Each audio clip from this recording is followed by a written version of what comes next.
മപ്പൂട്ടോയിലെ ഒരു ചരിത്ര സ്മാരകത്തിലേക്ക് സ്വാഗതം. ലോകത്തുള്ള ഒട്ടുമിക്ക രാജ്യങ്ങളും കൊളോണിയസത്തിൻ്റെ അല്ലെങ്കിൽ അധിനിവേശത്തിൻ്റെ കയ്പുനീരറിഞ്ഞ രാജ്യങ്ങളാണ്. അതിലൊട്ടും പിന്നിലല്ല ആഫ്രിക്കയിലെ മൊസാംബിക്.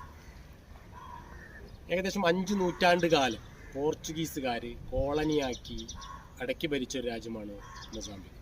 അപ്പോൾ മൊസാംബിക്കിലെ മപ്പൂട്ടോയിലെ ഒരു ചരിത്ര സ്മാരകത്തിലാണ് ഞാനുള്ളത്. ഒരു മിലിറ്ററി പോയിന്റ് 25 സെപ്റ്റംബറിലാണ് അതുള്ളത്.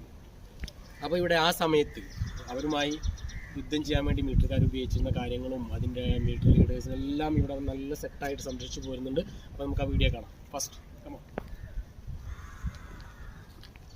ഇതാണ് മൗസീനോ, അന്നത്തെ മിലിറ്ററി ജനറലാണ്. ഇത് മൗസീനോ, അദ്ദേഹത്തെ കുറിച്ച് എഴുതി വെച്ചിട്ടുണ്ട്.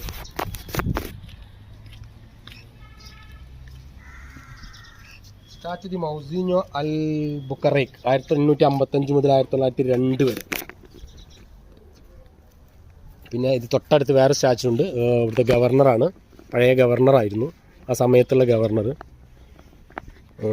അദ്ദേഹത്തിൻ്റെ പേര് അന്റോണിയോ ജോസ് എനിസ്, 1848-1901. പിന്നെ ഈ കോട്ടയുടെ 4 ഭാഗത്തും 4 മൂലയിലും പീരങ്കി പോയിന്റുകളുണ്ട്. 4 മൂലയിലും പീരങ്കി പോയിന്റുകളുണ്ട്. പിന്നെ പഴയ പീരങ്കി വന്നത്തെ ഒക്കെ ഇവിടെ ഉണ്ട്. ആ സമയത്ത് യുദ്ധത്തിന് ഉപയോഗിച്ചിരുന്ന അവരെ പ്രതിരോധിക്കാൻ, പോർച്ചുഗീസുകാരെ പ്രതിരോധിക്കാൻ ഉപയോഗിച്ചിരുന്ന പീരങ്കികളും തോക്കുകളും അതിൻ്റെ കാര്യങ്ങളൊക്കെ ഉണ്ട്.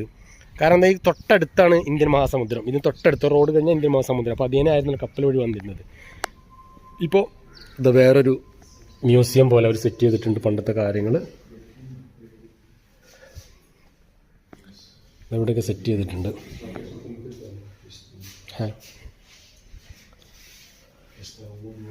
അന്നത്തെ കാലത്ത് ഉപയോഗിച്ചിരുന്ന ആ ഒരു ഇതൊക്കെ അതേപോലെ മിലിറ്ററി വണ്ടി പോലത്തെ സെറ്റ് ചെയ്തിട്ടുണ്ട്.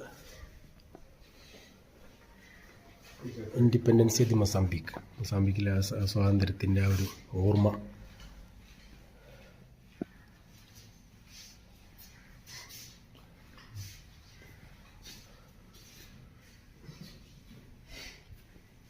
ഇവിടെ നന്നായിട്ട് സെറ്റ് ചെയ്തിട്ടുണ്ട്.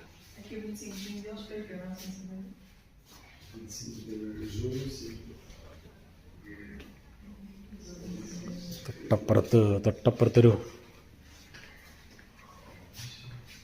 കോൺഫറൻസ് ഹാളൊക്കെ ഉണ്ട്. അതാ ഇനി ആ മിലിറ്ററി പീരങ്കി പോയിന്റുകളൊന്ന് കാണിച്ചിട്ടുണ്ട്. ആ സമയത്ത് ഉപയോഗിച്ചിരുന്ന ഒരു സാധനം.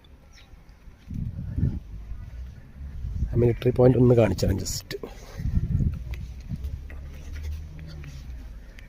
മിലിറ്ററി പോയിന്റ്, അതായത് കോട്ടയുടെ 4 ഭാഗത്തുള്ള ഒരു പോയിന്റിലാണ് ഇപ്പോൾ ഞാൻ കയറുന്നത്.